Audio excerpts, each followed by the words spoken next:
The last thing I want to talk about is, I don't remember. Hey, I'm Jay. And I'm Josh. And this is the Camera Project.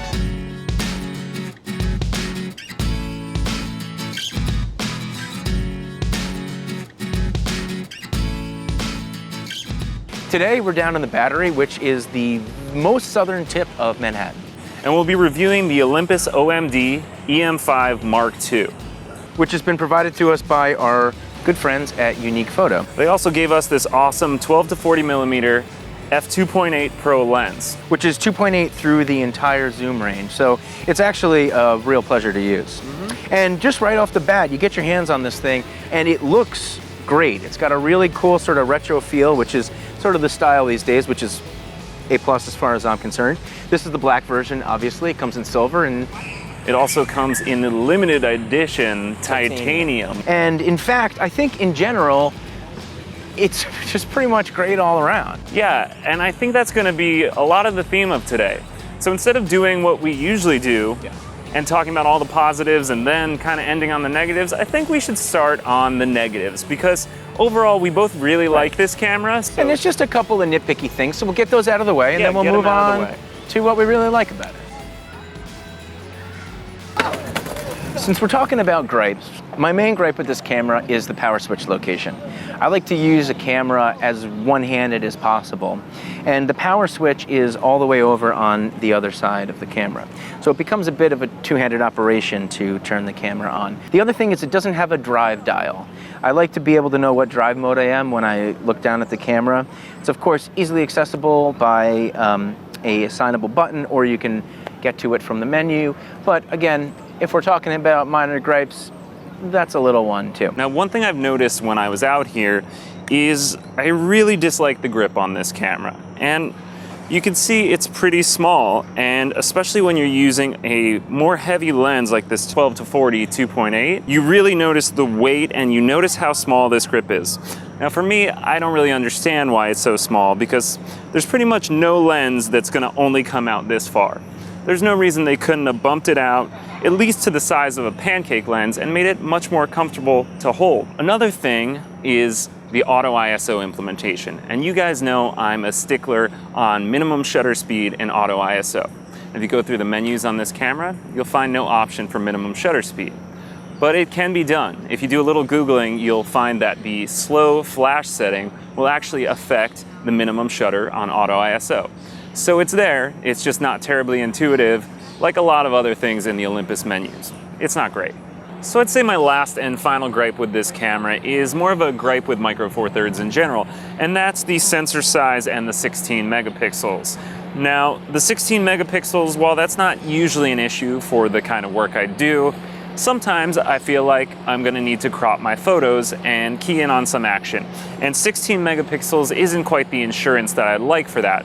Maybe an APS-C 20 or 24 megapixels would make me feel a little more comfortable. Sure, but I would say that the reason that I like Micro Four Thirds so much, and I've been a Micro Four Thirds shooter for years now, is that as far as an overall package, as far as a size, and as far as value, this is a really great system. It is smaller overall than you'd get in a full frame or an APS-C. Now, granted, before you start sending us emails and comments, we do know that bodies of certain cameras are smaller, but I'm just speaking generally of the system. Yeah, and I have to agree. I came around to this camera and Micro Four Thirds in general because of what you're saying. Yeah. If you put a small prime lens on this camera, the 17, the 20, the 25, you get this really compact system that all of a sudden becomes very realistic to have a series of several fast primes, not only with you all the time because of the size and weight, but affordably because of the price. Right. And that's something that's really hard to find in full frame and even APS-C. Right, totally agree. I think with that in mind, we should start talking about some of the pluses of this camera and all the great things that we really liked about it. One of the things about this camera, which I think is really great, is that it's very approachable. So if you're someone who is just getting into photography and think you want to take things a little bit more seriously and maybe invest a little bit of money, this is a great camera because it has all of the normal sort of set it and forget it settings, full auto mode, and it has a built-in HDR feature. It actually has excellent JPEG processing. So if you don't want to shoot RAW for whatever purpose, you really don't need to, because the JPEGs that come out of this camera are really good. It actually has surprisingly good low light for a relatively small sensor. And you can grow with it all the way up to basically a professional level. All those dials and buttons are all customizable. You can really get in there and get down into the nitty-gritty and just make the camera do exactly what you want it to do. Excuse me. So one of the things I really like on this camera is the screen. It has a fully articulating screen, and initially I didn't think I would love it. The reason being was because I thought that a nice tilting screen would be quicker to access and tilt when I needed it. I thought that this process might be a little cumbersome to flip it out and have to bring it to the side of the camera. But I actually learned that it's actually really helpful, and it gives me not only an extra contact on the camera, but a way to shoot stealthily. Told you so. He did.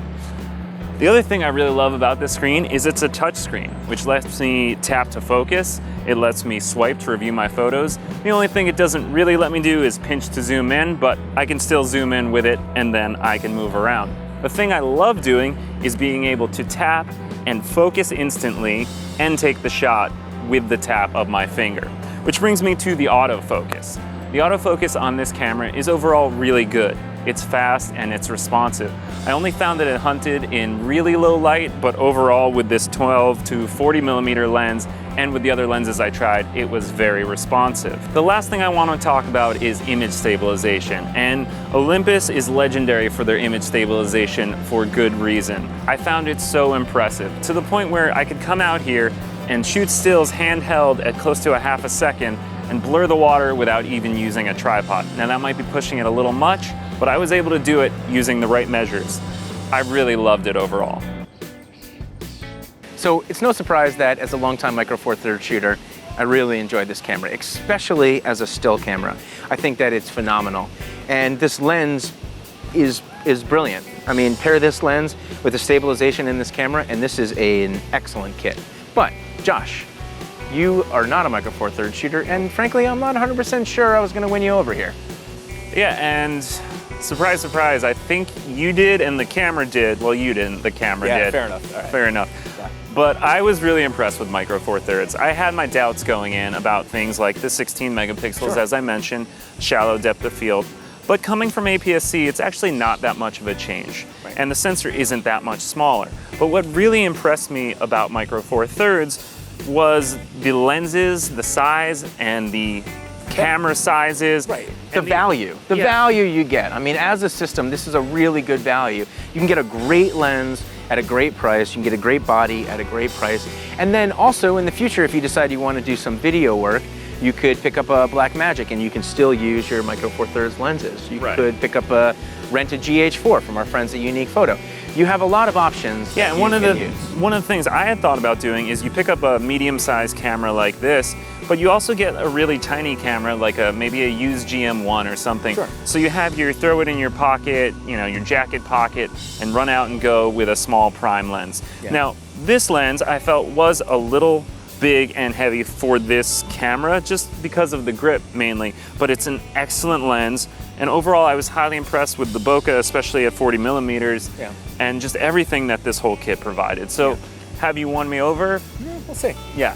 Close, Micro right? Four Thirds is very close to having me actually take out the wallet for it. Yeah. If I do, I will be sure to go to our friends over at Unique Photo, who lent us the camera and lens for this video. If you guys live in the tri-state area, please go in and check them out because they're super knowledgeable about cameras and have great, passionate photographers there who can tell you about the cameras and the gear. You actually talk to a human being who knows what they're talking about. Right. They'll set you up right.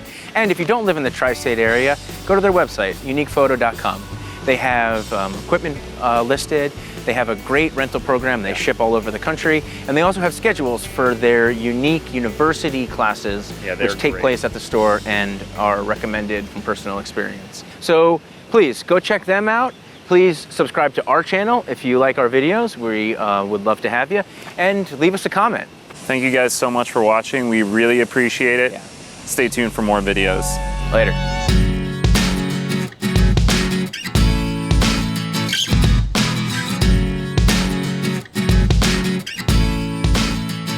There's literally fish guts right here. So, So we're down here in the battery, which is the southern tip of my And while hat. we're talking about batteries, let's talk about No. No? No.